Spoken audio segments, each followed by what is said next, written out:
आवाज दो, आवाज दो, आवाज दो। जिंदाबाद जिंदाबाद जिंदाबाद, आवाज दो, आवाज दो। जिंदाबाद जिंदाबाद जिंदाबाद, जिंदाबाद जिंदाबाद जिंदाबाद, आवाज दो, आवाज दो। కార్మికుల ఐక్యత, కార్మికుల ఐక్యత, కార్మికుల ఐక్యత, జేఏసీ ఐక్యత, ప్రతి సమస్యకు జేఏసీ जिंदाबाद जिंदाबाद जयसी जिंदाबाद। అంజనేయులు అంజనేయులు కమ్ కమ్ లేరాలు వచ్చిన కార్మికులారా, మీ అందరికీ కుట్రలు చేసుకుంటూ కొంతమంది ఓటుకు ఆశ్రయించారు.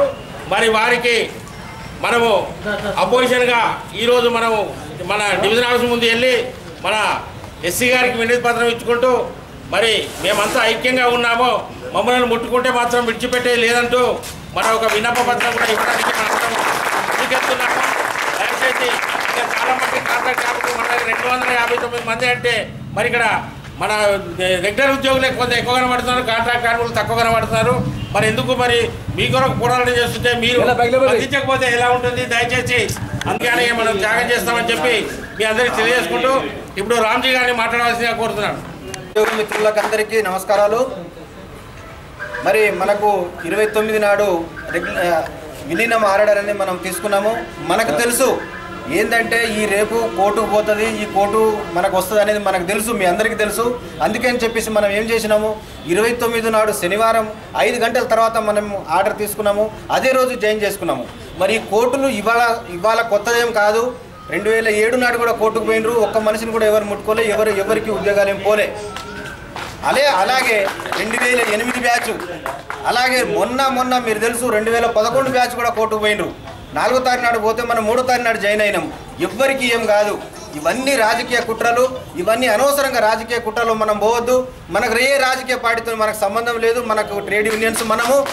మిత్రులారా, మీరు దయచేసి ఎలాంటి ఆందోళనకు గురి కావద్దు, ఎలాంటి భయాందోళనకు గురి కావద్దు.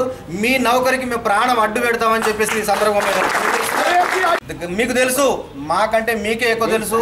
గత 2 సంవత్సరాల నుండి మనం ఏ విధంగా పోరాటం చేసినాము, ఏ విధంగా సాధించుకున్నాం.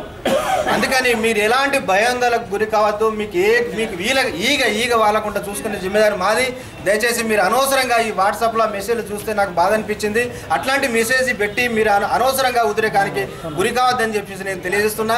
మీకు ఎలాంటి ఏమీ కాదు. మీరు దయచేసి ప్రశాంతంగా పనిచేసుకొని మన కంపెనీ బాగుండాలని చెప్పేసి మనం కోరుకుంటున్నాం. మన కంపెనీ బాగుంటే మనమంతా బాగుంటాము. మీరంతా చిత్తశుద్ధితో పనిచేయాలి. కానీ ఒక్కొక్కటి ఇప్పుడు దాదాపు మన 250 మంది ఉంటే మనకి ఎంత 20 మంది కూడా అవుట్ సోర్సింగ్ కాంట్రాక్ట్ కనబడతలేరు. మరి ఇట్లాంటిది ఇది కరెక్ట్ కాదు. ఒక్క పిలుపు ఇవ్వగానే అందరూ దయచేసి ఉరికి రావాలని చెప్పేసి నేను తెలియజేస్తున్నా. రేపటి కాంట్రాక్ట్ వ్యవస్థ అనేది ఉండద్దు అని ఆయన తలంచి ఇప్పుడో మాటిచ్చిండు. ఎలక్షన్ కంటే ముందే విద్యుత్ శాఖలో కాంట్రాక్ట్ వ్యవస్థ లేకుండా చేసి అందరు రెగ్యులరైజ్ చేస్తామని ఇచ్చిండు. అందులో భాగంగానే మన కార్మికులకు ఇచ్చిన మాట ప్రకారం గౌరవ ముఖ్యమంత్రి గారు మాట నిలబెట్టుకున్నారు. ఆయనకు మరొకసారి మన జగిత్యాల తరఫున ధన్యవాదాలు తెలియజేయాలి.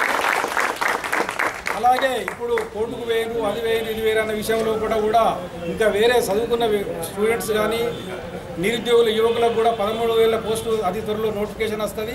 వాళ్ళు కూడా భయపడద్దని నా యొక్క విన్నపము. ఈ కోట్ల చుట్టూ పోతే పనులు కావు. కాబట్టి మన గౌరవ ముఖ్యమంత్రి గారికి మరొకసారికి ధన్యవాదాలు తెలుపుకుంటూ ఈ అవకాశం ధన్యవాదాలు.